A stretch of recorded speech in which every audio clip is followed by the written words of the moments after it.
Assalamualaikum warahmatullahi wabarakatuh. Waalaikumsalam. Waalaikumsalam warahmatullahi wabarakatuh. Segala puji dan syukur hanya milik Allah Subhanahu wa taala. Shalawat dan salam semoga Allah limpahkan kepada uswatun hasanah cendekiawan terbaik sepanjang masa. Rasulullah Shallallahu alaihi wasallam. Terima kasih kepada perwakilan dari DPM, BPWHBM, Departemen Ristek, serta narasumber yang telah mengikuti forum ini. Terima kasih juga kepada anggota PCC yang telah menyempatkan waktunya pada pertemuan PCC online pada hari ini. Semoga kita selalu diberi kesehatan ya. Pada kesempatan kali ini, perkenalkan saya Adana Tahir sebagai MC yang akan memandu jalannya pertemuan PCC online pada hari ini. Alhamdulillah kita telah sampai pada pertemuan keempat PCC online. Pertemuan kali ini akan berjudul pengenalan resep. Semoga kita semua dapat mengikuti dengan baik ya. Baik, kita akan mulai pembukaannya dengan membaca basmalah bersama-sama. Bismillahirrahmanirrahim. Selanjutnya, momen yang kita tutup. Nah, sebelumnya pertemuan kali ini akan dimoderatori oleh Mbak Giftiatin. Baik, sekarang saya akan membacakan CV dari moderator kita. Ini CV moderator kita. Nama Giftiatin Nurhaliza, tempat tanggal lahir Banyumas 13 Oktober tahun 2000, jenis kelamin perempuan, agama Islam, alamat rumah Jalan Raya Tambak nomor 17 Karangpucung, RT 01 RW 01 Banyumas. Nomor handphone 085 727 019 002. Email giftiatin13@gmail.com. Moto hidup awali dengan bismillah. Hobi basket. Riwayat pendidikan TKI Sia Bustanur Atfal, SDN 2 Karangpucung, SMPN 1 Sumpyu, SMAN 1 Banyumas. Universitas Muhammadiyah Purwokerto Fakultas Farmasi. Pengalaman organisasi, Ketua Umum Ekstrakurikuler Basket, SMAN 1 Banyumas, BEM Fakultas Farmasi, PCC, sebagai anggota dan pengurus, untuk kepanitiaan, panitia basketball, panitia porseni, panitia OCV, dan lainnya. Untuk pengalaman magang, itu Center for Health Economic Studies Universitas Muhammadiyah Purwokerto atau CSUMP. Baik, untuk moderator, itu Mbak Giftiatin, waktu dan tempat dipersilakan. Assalamualaikum warahmatullahi wabarakatuh. Suara Waalaikumsalam warahmatullahi wabarakatuh. Sebelumnya terima kasih ya pada Aden selaku MC yang sudah mempersilakan saya. Ya, perkenalkan lagi ya. Tadi kan diperkenalkan opsi, tapi sekarang pengen perkenalan diri sendiri nih. Ya, perkenalkan nama saya Giftiatin, biasa dipanggil Iftin ya. Salam kenal ya semuanya. Udah tahu kan ya, di pertemuan keempat ini kita akan belajar tentang pengenalan resep oleh yang akan disampaikan oleh pemateri yaitu Budina Ratna Juwita. Kita sapa dulu ya ibunya. Apa kabar Ibu? Ya, alhamdulillah baik Mbak Giftin.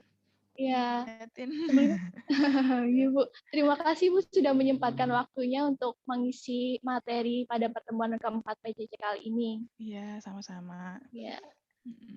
Ya. Begini, sebelumnya saya juga akan menjelaskan sedikit apa sih itu resep. Jadi resep itu merupakan permintaan tertulis dari seorang dokter gigi maupun dokter hewan kepada apoteker untuk menyediakan dan menyerahkan obat kepada pasien berdasarkan peraturan perundang-undangan yang berlaku. Jadi begitu ya teman-teman pengertian dari resep.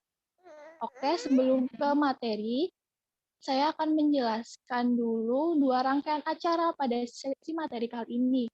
Yang pertama yaitu penyampaian materi oleh Ibu Dina. Oh ya, nanti saat penyampaian materi, apabila ada hal-hal yang penting, silakan dicatat. Jadi, bagi teman-teman yang belum menyiapkan alat tulis, silakan disiapkan dulu. Siapa tahu nanti ada hal-hal yang penting yang perlu dicatat. Kemudian yang kedua yaitu nanti ada sesi materi. Sesi materi. Nanti ada sesi tanya jawab, mohon maaf. Jadi bagi teman-teman yang ingin bertanya bisa dipersiapkan dulu pertanyaannya mulai dari sekarang. Baik, kita langsung aja ya ke sesi materi, tapi sebelumnya saya bacakan dulu CV dari Ibu Dina. Didi. Ya, ini CV-nya. Nama lengkap beliau yaitu Dina Ratna Juwita S.Com M Farm Clean APT. Jenis kelamin perempuan, jabatan fungsional asisten ahli. NIK 2160746.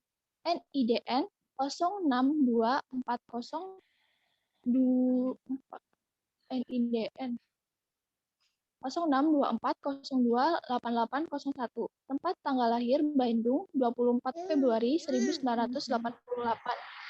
Untuk emailnya dinaratnajuwita@gmail.com.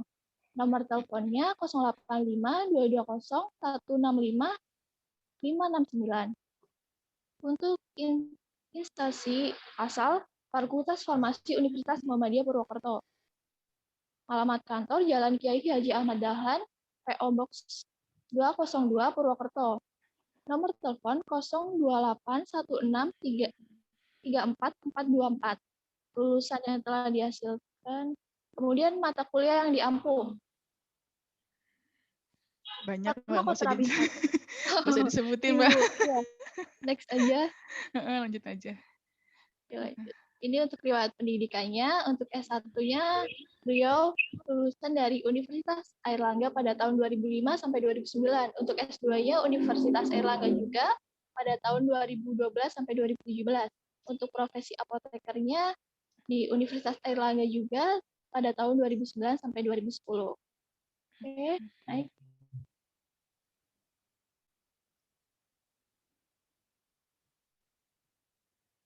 Nah, ini ada pengalaman penelitian dalam 5 tahun terakhir. Ada studi penggunaan obat analgesik pada pasien pasca partus pervaginal dan sektio kaisar di RSU Bunda Purwokerto. Terus next lagi. Nah, ini bisa dibaca sendiri ya, karena sangat luar biasa, Ibu, banyak sekali CV-nya. Kemudian untuk pengabdian masyarakat pada 5 tahun terakhir, ada pada tahun 2019 ada penyuluhan tentang penyakit dan pengobatan hipertensi dan diabetes mellitus di Kecamatan Merebet, Purbalingga. Kemudian pada tahun 2020 ada penyuluhan tentang penyakit dan pengobatan stroke di Kecamatan Merebet, Purbalingga. Kemudian ini juga ada artikel ilmiah dan jurnal. Judul-judulnya Effect of Methyl dopa on PEGF levels as prognostic factor in surface preeclampsia at Haji Technical Hospital Surabaya. Ya, next. Itu CV dari Ibu Dina. Baik, Bu. Silakan untuk langsung saja menyampaikan materinya. Waktu dan tempat saya persilakan. Oke. Terima kasih Mbak Giftiatin. Sebelumnya, untuk semuanya, Assalamualaikum warahmatullahi wabarakatuh. Waalaikumsalam warahmatullahi wabarakatuh. Ya, sebelumnya terima kasih sudah meluangkan waktu ya untuk mengikuti acara PCC ini. Sebelumnya juga saya sampaikan terima kasih kepada pengurus dan panitia yang sudah mempercayakan saya untuk menyampaikan materi ya untuk pertemuan PCC online hari ini. Mungkin nanti kita santai aja ya, agak santai aja karena ini bukan kuliah ya, bukan kuliah. Jadi mungkin nanti juga saya akan ada sharing beberapa pengalaman saya. Kebetulan saya pernah bekerja di rumah sakit juga dan juga saya juga pernah bekerja di apotik. Ya, jadi kalau misalnya ada yang mau ditanyakan terkait pelayanan resep baik itu di rumah sakit ataupun mau di apotik, monggo silakan nanti kalau misalnya ada yang kurang jelas atau kurang mengerti ya begitu ya. Oke, untuk materinya ya. Oke, ini saya share dulu.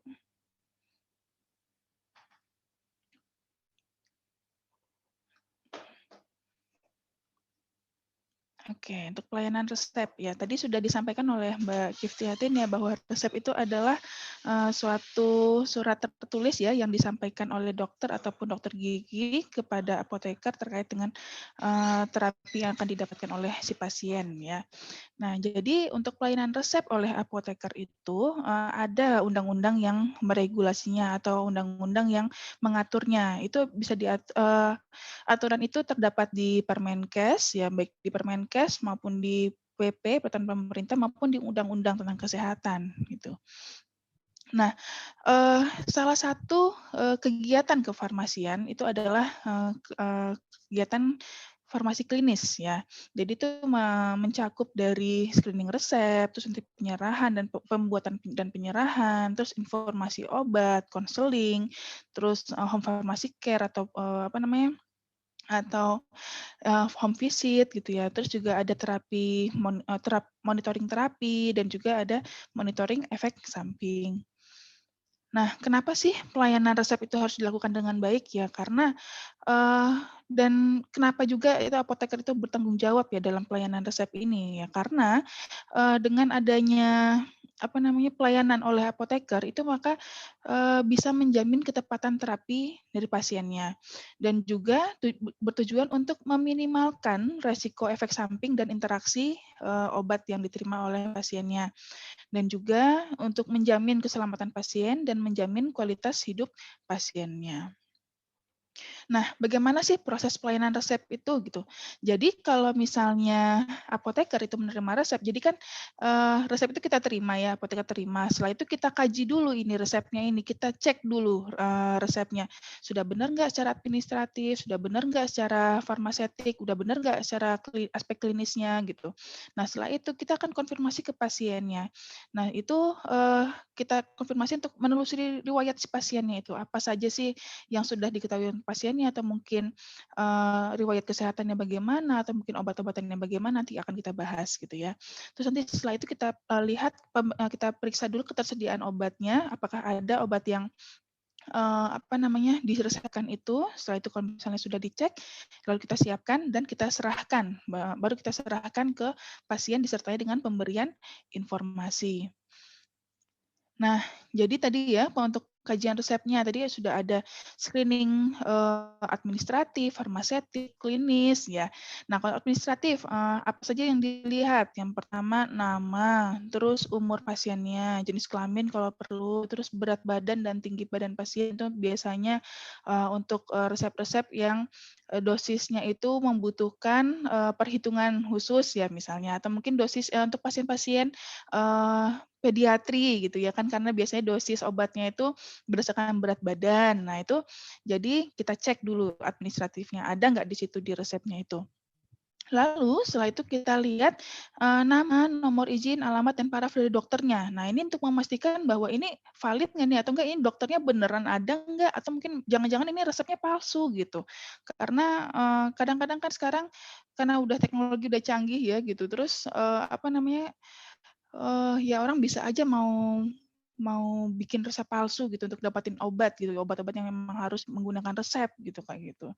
Terus juga yang lihat juga tanggal resepnya gitu. Kenapa sih tanggal ini perlu diperhatikan? Karena jangan-jangan ini resep ini udah untuk resep 1 bulan yang lalu misalnya gitu, atau mungkin 1 minggu yang lalu. Keadaan ini masih relevan nggak dengan keadaan si pasiennya? Resep ini masih cocok nggak untuk si pasiennya gitu? Jangan-jangan ini udah nggak cocok lagi untuk pasiennya. Mungkin dulu pasiennya misalnya demam atau misalnya tensinya sedang tinggi waktu tanggal penulisan resepnya. Terus sekarang pas dicek ternyata tensinya udah turun gitu. Nah, nanti ini masih cocok nggak dengan pengobatannya seperti itu. Makanya diperlukan pengecekan untuk tanggal resepnya seperti itu. Terus yang kedua kita lihat farmasetiknya. Nah, kita lihat di resep itu nama obatnya ada apa enggak, bentuk dan kekuatan sediaannya ada apa enggak ya. Terus dosis dan jumlah obatnya ada apa tidak. Terus kalau misalnya racikan dia stabil apa tidak gitu. Terus kalau misalnya ada enggak dituliskan oleh dokternya aturan dan cara penggunaannya seperti itu.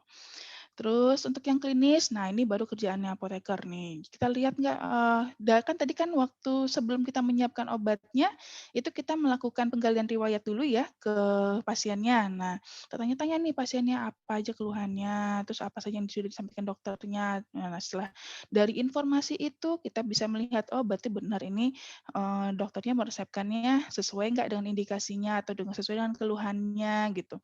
Ya, terus dari resepnya itu apakah benar penulisan cara pakainya gitu. Terus untuk duplikasi pengobatan ini kadang-kadang juga sering ya, kadang analgesiknya banyak banget misalnya, atau mungkin apalagi antibiotiknya banyak banget diduplikasi seperti itu. Terus untuk alergi berarti kita bisa melihat atau bisa menggali dari dari riwayat pasiennya atau dari informasi yang kita dapatkan dari pasiennya, ya atau mungkin reaksi obat yang tidak dikehendaki juga kita mungkin lihat dari resep ini, obat-obatan ini apa saja sih yang mungkin atau berpotensial menyebabkan efek samping gitu ya. Terus kontraindikasi kita lihat ini juga bisa dilihat dari penggalian riwayatnya. Misalnya ini obat pasiennya lagi hamil apa enggak sih gitu misalnya kayak gitu. Atau ini kira-kira ini ada obat flu nih, pasiennya ada riwayat darah tinggi apa enggak gitu misalnya kayak gitu. Jadi itu juga bisa kita gali ya. Terus juga yang untuk interaksi obat berarti kita lihat obat-obatan ini kalau misalnya terutama obat-obatan yang polifarmasi, nah apakah dia beresiko untuk berinteraksi dan mungkin apakah interaksinya itu akan menguntungkan ataukah malah merugikan si pasiennya seperti itu. Nah, ini contoh resepnya ya, contoh resep asli. Mungkin ada yang dulu mungkin ke dokter cuman nggak ngelihat resepnya mungkin ya. Nah, ini saya tampilkan contoh resep asli ya, contoh resep asli yang dari apotik ya. Nah, ini dari sini kita screening resepnya coba. Kalau lihat dari administratifnya berarti ngelihat nama nama pasien, umur pasien, alamatnya ini sebenarnya ada nih, cuma saya hapus karena kalau untuk seperti ini nama dan identitas pasien itu dokternya juga suatu rahasia yang jadi nggak boleh disebar. Nah ini jadi sebenarnya di sini ada ya nama, usia, terus alamatnya, ya berat badannya ini ada di sini sebenarnya. Terus lihat dari dokternya, ya dari dokternya di sini ada ya ada alamat kliniknya, nama dokter yang prakteknya, terus nomor SIP-nya, ya surat izin prakteknya, ini semuanya ada. Terus kita lihat tanggal resepnya, ini juga ada gitu ya. Nah, terus untuk lihat dari farmasetiknya, ya farmasetiknya di sini ada nama obatnya, ada kekuatan sediaannya, ada jumlahnya, ada cara pakainya, ada dosisnya, ada cara pakainya, ada semua. Terus ini yang racikannya gini, yang racikannya ini ada krim ya, krim ditambahkan dengan Deladril ya, terus dibikin krim ya, terus ada cara pakainya juga ada. Jadi secara administratif terus cara farmasetik nggak masalah resepnya. Terus secara klinis ya ini ada antibiotik, terus anti nyeri, terus anti inflamasi, anti histamin dan juga ada kortikosteroid. Nah ini nggak masalah setelah di screening klinis tidak ada masalah, berarti bisa langsung dikerjakan resepnya seperti itu ya. Jadi ini contohnya untuk resepnya. Oke, nah tadi setelah kita screening resepnya, terus kita kan akan melakukan penelusuran riwayat ya pada pasiennya. Nah, apa aja sih yang ditanyakan pada saat penelusuran riwayat pasien? Yang pertama itu ditanyakan adalah 3 prime question. Nah, ini itu ada 3, jadi 3 pertanyaan yang ditanyakan kepada pasien yang membawa resep. Yang pertama, apakah dokter telah menjelaskan tentang obatnya ya. Yang kedua, apakah dokter telah menjelaskan tentang cara penggunaan obatnya? Yang ketiga, apakah dokter telah menjelaskan harapan atau tujuan pengobatannya? Nah, ini kenapa harus ditanyakan? Karena kita tahu bahwa kadang-kadang dokter itu meresepkan obat-obatan yang off-label, atau kadang-kadang yang diinginkan dari kadang-kadang satu obat itu kan ada yang berfungsi untuk 2 atau 3 penyakit yang berbeda gitu. Nah, dengan menanyakan ini, maka kita bisa menggali dulu. Jadi jangan sampai nanti pada saat kita menyatakan obat itu kita salah menjelaskan kepada si pasiennya gitu ya. Terus selain itu apalagi ditanyakan? Nah, ada lagi riwayat penyakit, sosial, dan gaya hidupnya pasiennya bagaimana gitu ya. Terus riwayat alergi atau penyakit penyertanya, terus pekerjaan pasiennya pekerjaannya apa, terus kebiasaan makan, minum, olahraga, terus apakah si pasien itu menggunakan obat lain apa tidak yang selain yang diresepkan oleh dokter ini gitu. Apakah mungkin si pasien ini punya riwayat tertentu, misalnya punya riwayat epilepsi, nah sekarang sedang menggunakan phenytoin misalnya kayak gitu. Nah, ini juga harus ditanyakan. Jadi biar kita bisa menggali ya, bisa men-screening juga nanti resepnya ada interaksi nggak dengan obat-obatannya seperti itu. Terus apakah si pasien ini juga menggunakan obat bebas atau mungkin obat herbal? Nah, ini juga karena ada beberapa obat herbal atau beberapa obat bebas yang nanti akan menyebabkan interaksi pada obat-obatan yang lainnya seperti itu. Nah, jadi hal yang seperti ini harus dikonfirmasi lagi ke pasiennya. Nah, setelah itu kita periksa ketersediaan obatnya, gitu kan. Nah, jadi kita tahu obat itu ada 4 macam ya secara penggolongan obatnya ada 4 ya secara umum. Pertama ada obat bebas, terus ada bebas terbatas, obat keras dan psikotropik, dan obat narkotika ya. Nah, obat bebas ini adalah obat yang dijual bebas ya di pasaran dan dapat dibeli tanpa resep dokter. Nah, terus tandanya yang utama adalah lingkaran hijau ya di pinggirnya warna hitam. Terus contohnya itu parastamol ya, terus antasida gitu ya, vitamin-vitamin biasanya termasuk dalam obat bebas.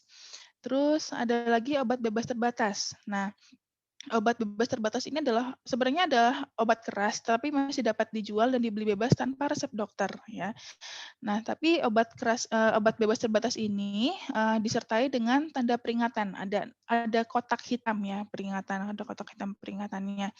Terus kalau logonya di obat bebas terbatas ini, logonya lingkaran biru, pinggirannya warna hitam. Ya, nah ini peringatannya mungkin kalian pernah melihat ya mungkin di obat batuk atau mungkin obat alergi gitu ya, obat flu. Ada P1, P2, P3, sampai 4, sampai 6. Nah, ini harus diperhatikan ya, tanda-tanda peringatannya gitu ya.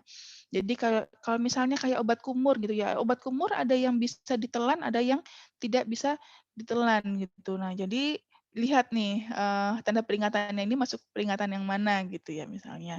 Terus juga obat-obatan obat wasir juga kadang ada yang tidak familiar ya dengan bentuk sediaan suppositoria gitu. Nah, takutnya ini malah salah kaprah penggunaannya. Harusnya dimasukkan lewat dubur, malah mau masukinnya di bubur ya, nggak sembuh si pasiennya jadinya seperti itu. Jadi yang ini harus diperhatikan juga ya untuk tanda-tanda peringatan di kemasan obatnya. Terus obat keras dan psikotropik. Nah, psikotropika itu masuknya dalam obat keras ya. Jadi logonya adalah logo obat keras ya, beda dengan narkotik nanti ya. Nah, jadi kalau obat keras ini adalah obat yang hanya dapat dibeli di apotik dengan resep dokter. Terus tanda khususnya kemasannya itu lingkaran bulat ya, warna merah, terus ada huruf K-nya ya. Contohnya mungkin kalian juga sudah familiar ya sama mefenamic, terus ada antibiotik gitu ya. Terus obat-obatan hipertensi, antidiabetes seperti itu masuk obat keras. Terus psikotropik ya. Nah, ini psikotropik ini adalah obat keras ya.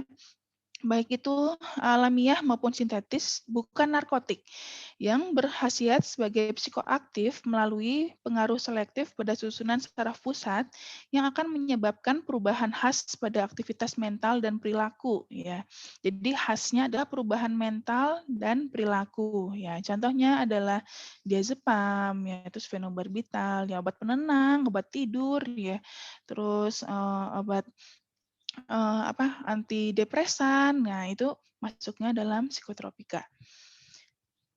Nah, ini yang terakhir adalah obat narkotik. Ya, narkotika itu adalah obat yang berasal dari tanaman atau bukan tanaman, baik sintetis maupun semisintetis yang dapat menyebabkan penurunan atau perubahan kesadaran, hilangnya rasa, mengurangi sampai menghilangkan rasa nyeri dan menimbulkan ketergantungan. Ya, contohnya adalah morfin, petidin, ya, kodein gitu ya.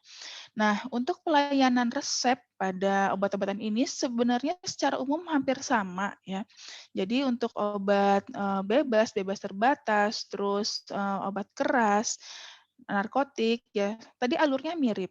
Hanya saja pada obat yang mengandung narkotika dan psikotropika itu resepnya itu obat-obatnya itu harus diberi tanda ya, diberi tanda garis merah ya. Boleh pakai spidol, boleh pakai pulpen.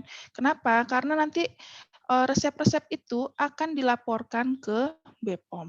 Ya, BPOM dan Dinkes ya. Jadi apa namanya?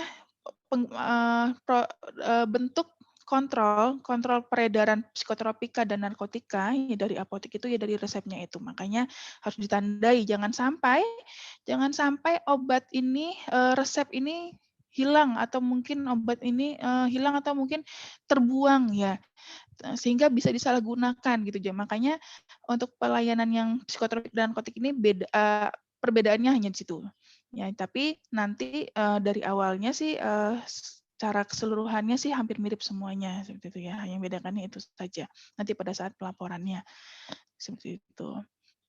Nah, untuk penyiapannya, ya penyiapan mulai bisa dari peracikannya, ya jadi dilihat kalau misalnya diracik berarti dihitung dibutuhkan berapa gitu ya, berapa tablet untuk membuat sediaannya, atau mungkin berapa tub yang dibuat untuk buat sediaannya gitu ya.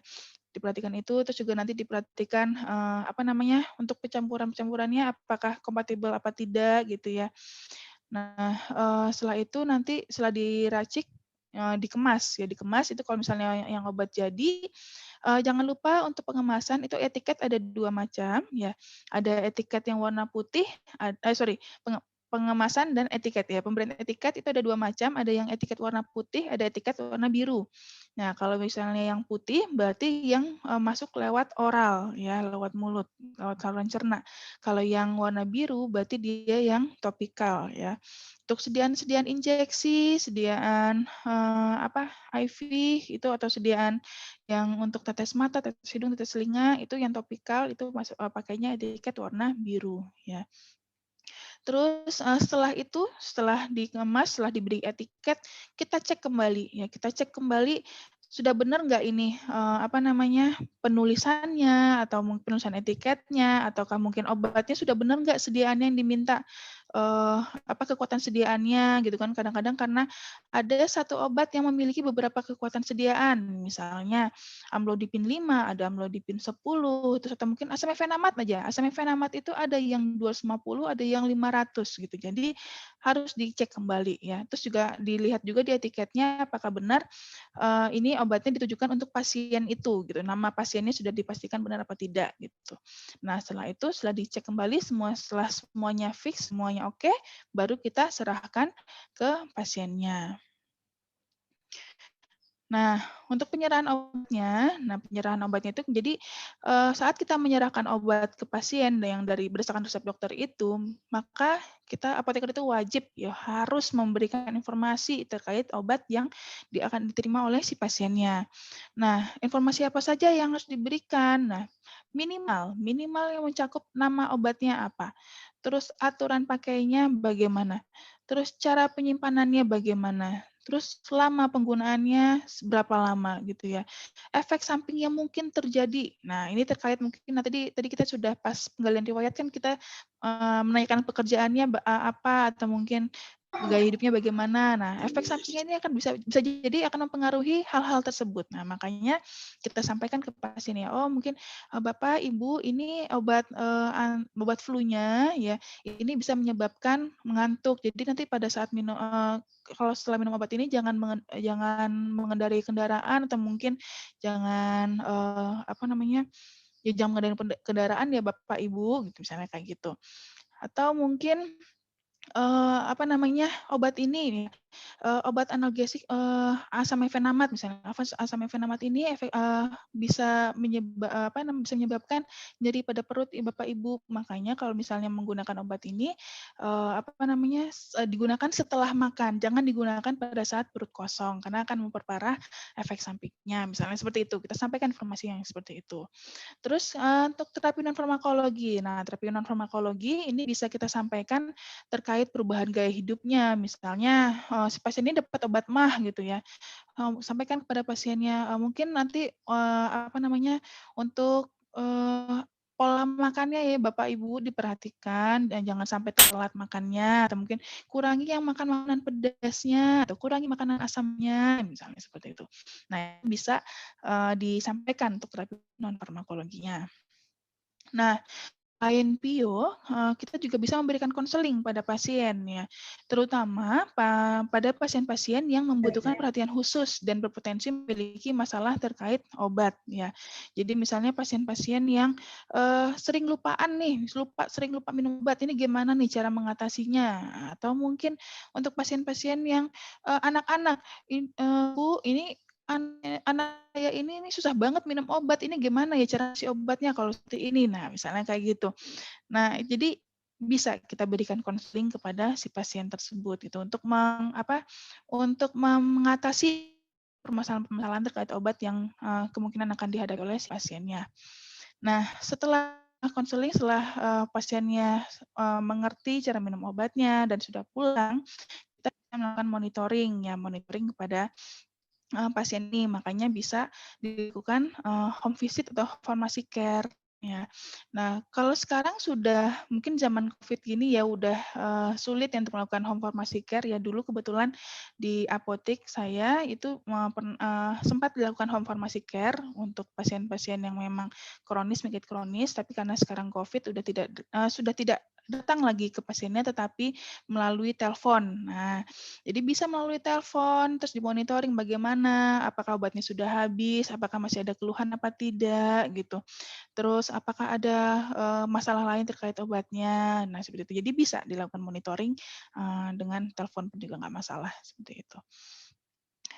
Nah, untuk pelayanan OA ya, obat wajib apotik. Nah, OA itu adalah obat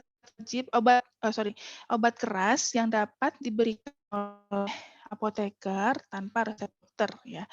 Jadi apa saja sih kriteria obat yang dapat disediakan tanpa resep ini ya. Pertama itu adalah tidak dikontraindikasikan ya untuk penggunaan pada wanita hamil, anak di bawah 2 tahun dan orang tua di atas 65 tahun. Terus juga tidak memberikan risiko pada kelanjutan penyakit, lalu tidak memerlukan cara atau alat khusus yang harus dilakukan oleh tenaga kesehatan, misalnya sediaan intravena, ya seperti itu. Terus penggunaannya pada penyakit yang prevalensinya tinggi di masyarakat dan juga memiliki rasio khasiat keamanan yang dapat dipertanggungjawabkan untuk pengobatan sendiri. Ya, jadi ini bisa contoh kriteria obat-obatan yang dapat diserahkan tanpa resep. Nah, tidak semua obat keras ya masuk dalam OA ya, dan OA ini dibatasi oleh jumlah dan restriksi tertentu ya.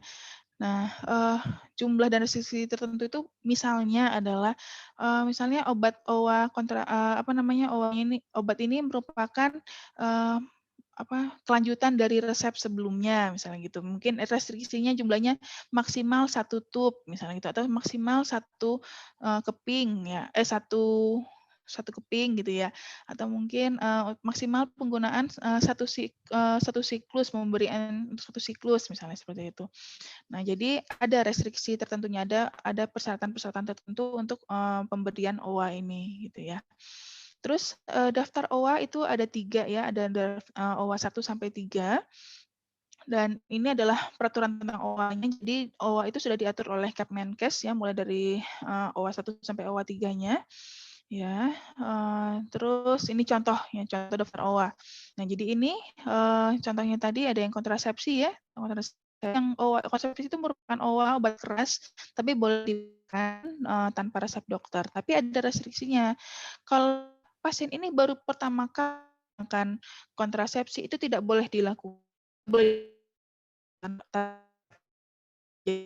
Maka kalau mau obat kontrasepsi, pasien itu harus ke dokter dulu.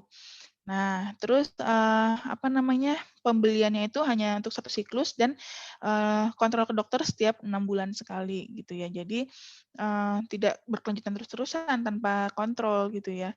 Nah, terus ada lagi kayak metoclopramid ya, anti mual ya, indikasinya untuk mual muntah maksimal. Nah, ini ada maksimalnya 20 tablet ya. Terus kalau misalnya berpanjangan untuk kontrol ke dokter gitu ya. Terus suppositoria, bisa kode suppositoria ya.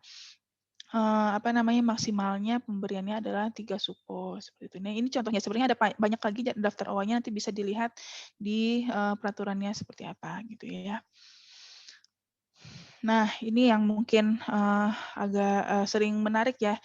Yang paling menarik adalah kesalahan ya, yang mungkin terjadi dalam pelayanan resep ya. Apa saja sih kesalahan yang mungkin terjadi dalam pelayanan resep? Nah, jadi ada secara umum bisa dibagi menjadi 4 ya. Jadi kesalahan dalam prescribing-nya atau dalam penulisan resepnya, jadi ini dari dokternya. Terus yang kedua adalah kesalahan transcribing, jadi salah dari yang membaca resepnya. Ya. Terus yang ketiga adalah dispensing, kesalahan dalam pengambilan obatnya atau penyiapan obatnya. Ya. Terus yang keempat itu adalah kesalahan administration atau mungkin kesalahan dalam penyerahan obatnya. Nah, apa saja nih contohnya nih? Nah, untuk kesalahan dalam peresepan atau prescribing, apa saja yang paling sering terjadi? Nah, ini resep yang sulit dibaca. Nah, ini apalagi terutama untuk untuk dokter-dokter yang dahulu kala ya, yang klasik gitu ya, dokter-dokter yang sudah lama gitu ya, itu biasanya tulisannya itu kayak sandi rumput gitu ya. Nah, ini rentan sekali untuk menyebabkan kesalahan dalam kita resepnya gitu ya. Terus ada lagi kesalahan dalam satuan numerik yang digunakan ya, jumlahnya atau mungkin tidak jelas nih satuannya seperti apa ya. Terus bentuk sediaannya juga. Bentuk sediaannya apakah harusnya tuh yang ada misalnya bentuk sediaan tablet ya. Tablet terus harusnya tablet salut tidak boleh digerus. Nah, tetapkan untuk dijadikan puyer. Nah, ini bisa jadi seperti ini gitu ya. Terus tidak ada dosisnya ya cuma nulis nama resepnya seperti ini. Terus tidak ada identitas dokter atau pasien. Nah, ini yang rentan ya untuk pemalsuan resep ya. Jadi harus hati-hati di sini ya. Nah, ini saya perlihatkan contoh resep ya. Nah, bisa membaca ini resep yang pertama ya. Coba dibandingkan antara resep pertama dengan resep kedua nih. Nah, resep pertama bisa kebaca nggak? Sini resep kedua ya lumayan ya, tulisannya jelas ya, mereknya jelas ya. Terus juga yang resep yang pertama ini tulisan obatnya, karena ini kebetulan saya sih sudah sering mendapatkan resep ini jadi tahu ya. Tapi kalau mungkin yang baru pertama melihat ini tulisannya apa gitu ya. Nah, ini pertama ini cefadroxil 10 tablet, Signanya coba Signanya 2 DD ini 1 atau 5 atau 10 nggak jelas gitu ya. Terus ini juga meloxicam 10 ya. Signanya 2 DD1. Ini satunya mirip kayak 5 gitu ya. Ini rentan sekali terjadi kesalahannya. Terus juga meloxicam ini ada dua sediaan, ada yang 7,5, ada yang 15 gitu. Juga nggak jelas ini maunya yang mana gitu ya. Terus ranitidinnya 10, Signa 2 DD1 AC. Oke, ini satunya ya mirip kayak 2 ya angkanya ya. Jadi ya harus hati-hati untuk membaca resepnya seperti ini. Dibandingkan dengan resep yang ini, ya resep yang ini kelihatan ya jelas ciprofloxacin tablet 500 mg, nomor 10, Signa 2 DD1 tablet. Nah, jelas kan? Ya, terus juga ini ada paracetamol tablet nomor 15, Signa 3 DD1. Ini juga jelas. Terus nefrolit tablet nomor 5, Signa 1 DD1 tablet itu. Ini juga jelas. Jadi bisa nih seperti ini ya. Jadi perbandingan antara resep yang mudah dibaca yang kedua ya insya Allah tidak akan menyebabkan kesalahan interpretasi ya dari apotekernya, tapi yang pertama bisa agak ini pas membacanya ya, kalau belum terbiasa mungkin pusing gitu ya. Oke. Nah, ini contohnya yang kesalahan dari kesalahan kesulitan yang membaca resepnya ya. Nah, terus yang kedua itu adalah kesalahan dalam penerjemahannya ya, penerjemahan resep atau transcribing. Nah, ini kesalahan itu bisa berupa kelalaian ya. Misalnya ketika ada obat itu diresepkan tapi tidak diberikan ya. Mungkin nggak kebaca di mana apa namanya, atau mungkin lupa ini sudah disiapkan tapi tidak diberikan misalnya gitu. Terus juga ada kesalahan interval ya. Misalnya ketika dosis yang diperintahkan tidak pada waktu yang tepat, ya bisa jadi seperti ini. Jadi yang harusnya misalnya harusnya setiap 8 jam, tapi malah diberikannya setiap 12 jam, bisa jadi seperti itu. Terus obat alternatif, ya misalnya pengobatan diganti oleh apoteker tanpa pengetahuan dokter. Nah, untuk penggantian obat, kalau misalnya obat yang diganti dari generik ke merek atau merek jadi generik, asalkan ada persetujuan ada persetujuan ataupun permintaan dari pasiennya, itu nggak masalah. Tetapi kalau misalnya mengganti obat yang berbeda, ya jadi misalnya ini di apotek udah sedang tidak ada meloxicam, boleh nggak diganti dengan piroxicam, ataukah boleh nggak diganti dengan celecoxib, misalnya kayak gitu. Nah, ini kita harus mengganti dengan sepengetahuan dokter, kita hubungi dokternya gitu, kita konfirmasi ke dokternya, apakah boleh diganti dengan itu atau tidak, seperti itu ya. Terus untuk kesalahan dosis, misalnya di resepnya 0,125, malah kita berikan atau mungkin kita salin di kopi resepnya 0,25, jauh ya, 2 kali lipat ya dosisnya. Jadi ini juga sering terjadi. Terus kesalahan rute, ya misalnya resepnya ofloxacin tablet, nah diganti malah yang diberikan malah yang IV gitu. Karena tablet dan IV sama-sama ya kekuatan sediaannya 500 mg gitu. Jadi harus hati-hati juga untuk pemberian tablet rutenya ya. Terus kesalahan informasi detail pasien ya, meliputi nama, umur, gender, registrasi yang tidak tertulis atau mungkin salah ditulis pada lembar salinannya.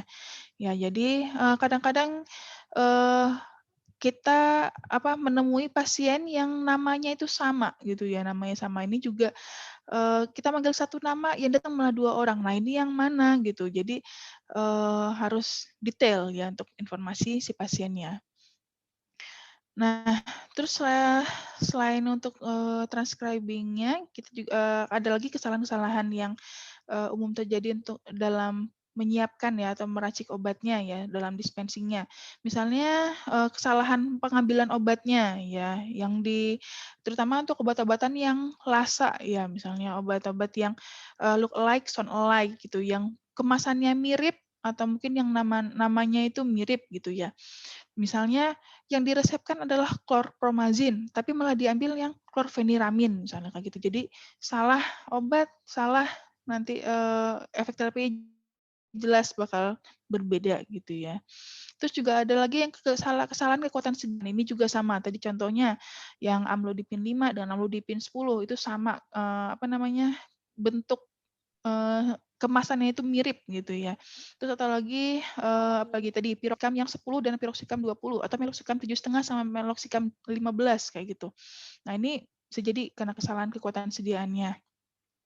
Terus kesalahan jumlah obat ya, tadi terkait dengan tulisan dokter juga mungkin ya, yang harusnya dikasihnya 1 malah dikasih 5 misalnya kayak gitu, atau mungkin yang kasihnya 5 harusnya 5 dikasihnya 10 kayak gitu. Jadi kayak gitu. Terus juga dengan kesalahan dalam penulisan etiketnya. Nah, ini juga harus hati-hati ya dalam menuliskan etiket, mungkin cara penggunaannya atau mungkin nama pasiennya. Nah, ini rentan terjadi juga dalam kesalahan penulisan etiketnya.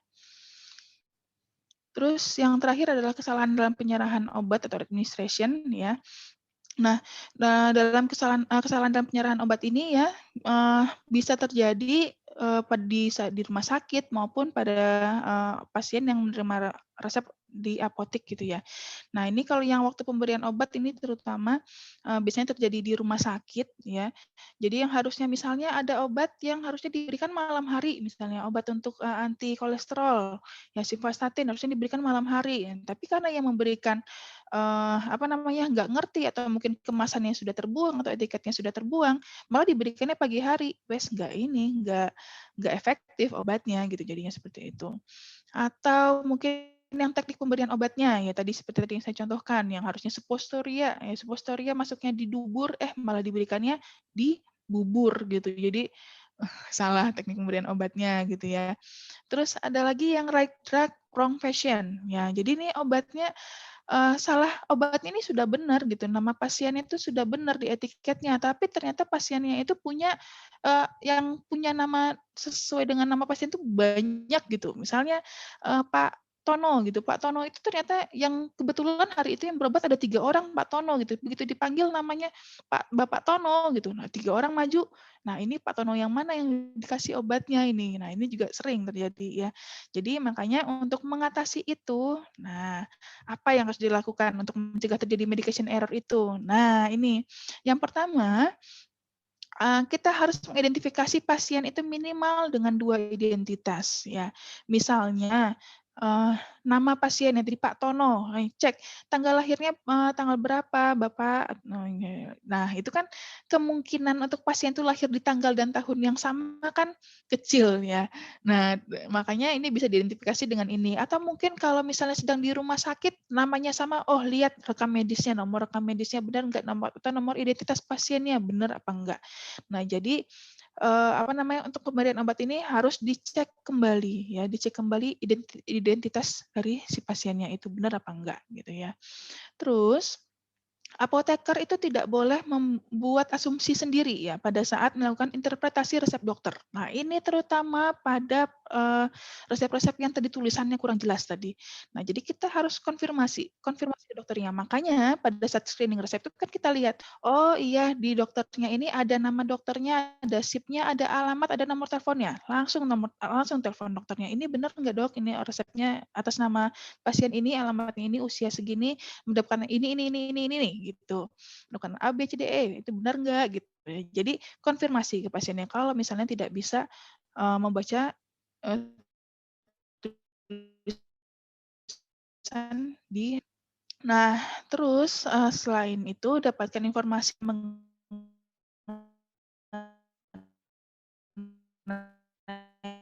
si pasien sebagai petunjuk penggalian riwayat penyakit atau riwayat lainnya dari si pasien itu, sehingga kita dapat menilai bahwa oh iya benar ini ada kemungkinan interaksi atau mungkin tidak ada kontraindikasinya untuk pasien ini seperti itu. Ya, mungkin seperti itu ya materinya dari saya.